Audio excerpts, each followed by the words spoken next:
अस्सलाम वालेकुम जी। जैसा कि मैंने बताया था, टाउट सहाफ़ी सीना ठोक कर निकल चुके हैं। हर एक बता रहा है कि जनाब ये सूबे बनाना कितना हिक ज़रूरी है। कोई 10 पॉइंट्स लिख रहा है, कोई कर रहा है जनाब वाला वो कॉन्फ्रेंसेस से खिताब। एक सहाफ़ी को टास्क दिया गया है वो पब्लिक मूड बनाए, वो ज़रा ऑडियंस बेस्ड शोज़ करे ज़रा इस इशू के ऊपर, तो अब जल्द ही आपको वो शोज़ भी होते हुए नज़र आएँगे। मुख्तलिफ इस तरह की टास्किंग हो रही है, सहाफ़ी निकल पड़े हैं, उन्होंने फ़ैसला कर लिया है कि ये सूबे जो बनने हैं, बस इस मुल्क की तरक्की का गोल्डन चांस जो है वो अब यही रह गया है कि नए सूबे बना दिए जाएँ।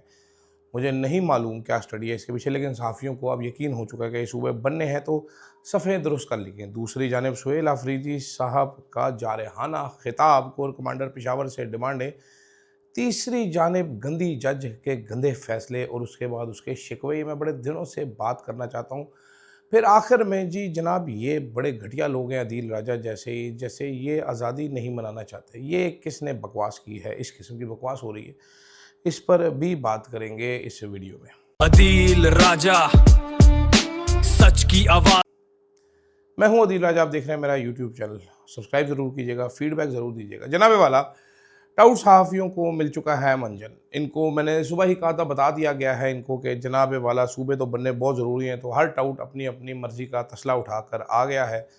उसमें पॉलिश भर ली है और दे मार 4:30 शुरू हो गया है कि इस दफ़ा दानिश्वर तरीन फ़ैसला जो है वो है सूबे बनाने का। अगर ये सूबे बन गए तो मैं कहता हूँ एक आंख मारूँ तो जापान चले जाएँ, दूसरी आंख मारूँ तो ऑस्ट्रेलिया भी पहुँच जाएँ। हम इतना आगे निकल जाएंगे कि कोई समझ नहीं पाएगा। एक साहब से मैंने बताया ये, मैंने कहा भाई now we will make more provinces and we will be a more efficient country, because frankly speaking हमारी तो आबादी ही इतनी बढ़ चुकी है। इस पर उन साहब ने कहा ओह वाओ, तो अमेरिका ने कितने मजीद सूबे बनाए हैं, क्योंकि आबादी तो उनकी भी बहुत ज़्यादा है। मैंने कहा है, कहता है हाँ। मैंने कहा उनकी ज़्यादा है, कहता है ज़्यादा है। मैंने कहा उनका सूबा ज़्यादा है साइज़ में, बहुत बड़े बड़े सूबे। मुझे समझ नहीं आया, मैंने कहा यार मुझे नहीं पता इस बात का, लेकिन मैंने आपके सामने जिक्र कर दिया। उन्होंने कहा जी और किस मुल्क ने ज़्यादा से ज़्यादा सूबे बनाए हैं। आप बेसिकली पाकिस्तान जिस मॉडल पे चलना चाहिए उस मॉडल पे आपने कभी चलाया नहीं है। कभी आप चाइना का मॉडल लेके आए थे, कभी आप ईरान का मॉडल ले आए थे, कभी आप सऊदीया का मॉडल लेके आए थे। जिस मॉडल पे बाबे कायद-ए-आज़म ने पाकिस्तान बनाया था उस पे एक दफ़ा चला के देख लें, शायद चल पड़े। द प्रॉब्लम इज़ वो एक ग्राफिक शेयर हुआ था, आज एआई वीडियो थी, उसमें सारे ममालिक की दौड़ होती है। तो सब ने स्पोर्ट्स शूज़ पहने होते हैं मुल्कों ने, पाकिस्तान ने बड़े से बूट पहने होते हैं काले रंग के बड़े-बड़े। कैप्शन उस वीडियो का था कि दौड़ में जीतना है तो बूट उतारने पड़ेंगे।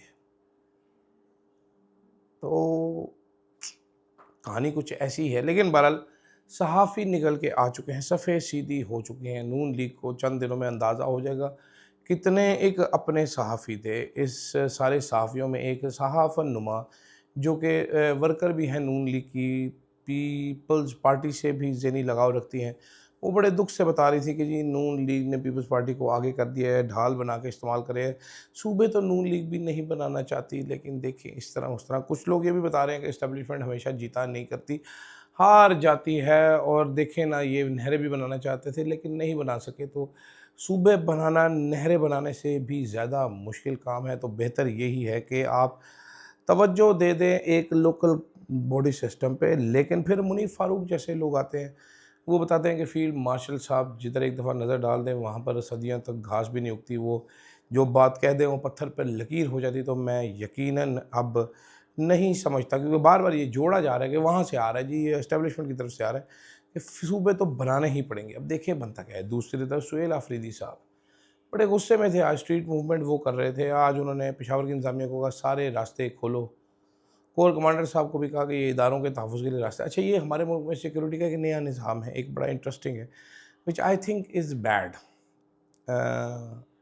It's obviously very bad. हर कुछ अरसे बाद कोई एक आधी सड़क पर कब्ज़ा किया जाता है किसी न किसी इदारे की जानिब से। ठीक है, सिक्योरिटी के नाम पर ये कब्ज़े बहुत ज़्यादा हो गए। पेशावर में, कैंट में आप दाखिल नहीं हो सकते। ऐसे नो गोज़ एरिया शहरों में नहीं बनाए जा सकते। मैं असूली तौर पे इसके ख़िलाफ़ हूँ। यही तो अंग्रेज़ों ने किया हुआ था यहाँ पर, कि अंग्रेज़ों के इलाकों में आप जा नहीं सकते थे काले Pakistani. Don't do this, should not be done. और this actually looks very stupid कि जिस इदारे ने हमारी हिफाजत करनी है मुल्क की, वो खुद अपना रास्ता बंद करके बैठा हुआ है, उसके लिए स्पेशल रास्ता दिया गया और हमारे लिए कोई रास्ता नहीं है। ये सुहेल अफरीदी बड़े गुस्से में, आई डोंट नो कि उनके कहने पर रास्ते खुलते हैं कि नहीं खुलते, क्योंकि ये रास्ते तो अदालतों के कहने पे भी नहीं खुला करते। वकला भी शोर मचा रहे हैं, हर कोई शोर मचा रहा है कि यार कैंट में दाखिल नहीं होने दिया जाता, ये नहीं, वो अपनी सिक्योरिटी करके बैठे हैं। इसी तरह कोयटा कैंट का भी सूरत हाल है। पिंडी कैंट में खैर ऐसी सूरत हाल नहीं है, वहाँ पर घुस जाते हैं लोग, जाते रहते हैं। अब आई डोंट नो इसको कैसे कैसे देखा जाएगा, क्या किया जाएगा, क्या नहीं किया जाएगा। बट सुहेल अफरीदी गुस्से में बड़े लग रहे हैं, और इस गुस्से का ताल्लुक शायद इमरान खान साहब से मुलाकात ना होने पर है, क्योंकि केपी के गवर्नमेंट ने 6.8 बिलियन एड सोर्स कटवाने से भी इनकार कर दिया है, जो वफाक सूबों से ज़्यादा फंड मांग रहा था, और कहा है कि भाई हमारी ऑफ़र कंडीशनल थी, meeting with Imran Khan and Imran Khan से इजाज़तनामा। तो 6.8 बिलियन रुपीज़ की एक मीटिंग कीमत हुकूमत को मिल रही थी। Very stupid of the government to not take this.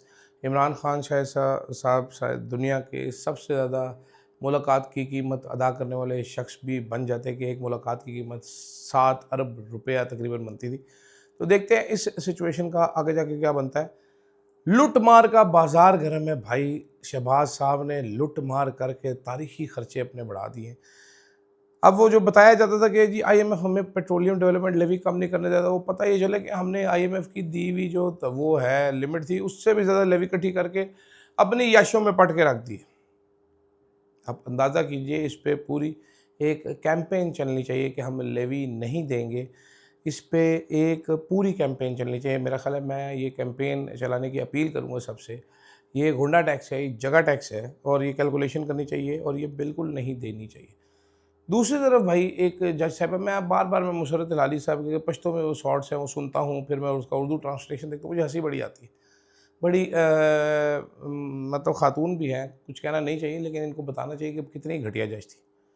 ये बताती हैं जी फिज़्ज़त होती है, किरदार से होती है। ये मेरे पूछना तो पेशावर हाई कोर्ट से पूछे, क्या पूछें आपका मैडम, किरदार तो आपका सबने देख लिया, फैसले आपके सबने देख लिए। ये लोगों का साथ इतना बुरा हो रहा है।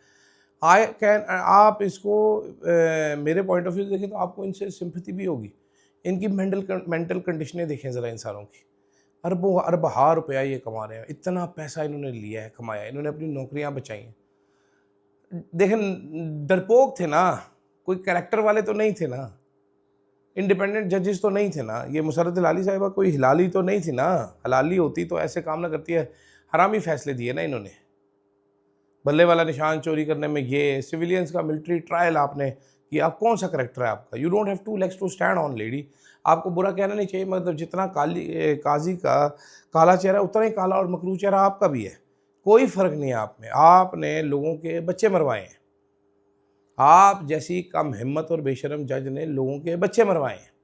आप सोशल मीडिया पे नहीं हर चीज़ देखती है, ज़रूर देखिएगा मेरी वीडियो, इसका कभी जवाब भी दीजिएगा कि आप जैसे बेशरम जज हों, जिनका ज़िंदगी में कोई एक फ़ैसला कोर्ट करने के जोगा ना हो, और अकेले में आप कहती हो बस वो काजी साहब मुझे लेके आए थे तो एहसान का बदला मैंने उतारना था, उनसे वादा किया था मैं उनका साथ दूंगी। ये हमें पता है सबको, हम कोई रोटी को चोची नहीं कहते हैं, सबको पता होती है ये बातें।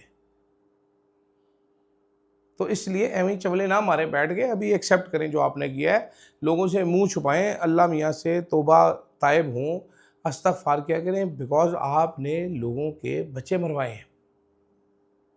आपकी वजह से लोगों के बच्चे जेलों में पड़े हैं आज तक। आप एक इंतहाई बेशरम खातून है। माज़रत के साथ सख्त अल्फाज इस्तेमाल नहीं करने चाहिए, लेकिन घटिया जज भी थे और बेशरम खातून भी हैं जो आप इस किस्म का डिफेंस पेश करिए। आगे मैंने पता नहीं क्या क्या बोल जाने, तो इसलिए वीडियो यहाँ पर ख़त्म कर देनी चाहिए। देखते हैं जनाब अब क्या होता है, क्योंकि सूबे ते आवे ही आवे। सहाफ़ी अब तैयार हो गए हैं जनाब, ओए होए होए मज़े आ जाएंगे तनु। सहाफ़ी इधर तैयार है, तो सुहेल अफरीदी तैयार है, ऐसे जज पे ही रोंदी है, ओए होए होए होए। ऊपर पेट्रोलियम डेवलपमेंट लेवी का छिड़का लग रहा है। मज़ा ही आ रहा है जी इस मुल्क में रहने का। Best time to stay in the country. पैसे कमाए नहीं जा रहे, खर्चे ख़त्म नहीं हो रहे, कारोबार तबाह हो रहे हैं, ऊपर नेहरू बैठ के बांसुरी बजा रहा है, मज़ा ही आ रहा है। मुझे दीजिएगा इजाज़त जनाब, अल्लाह हाफ़िज़।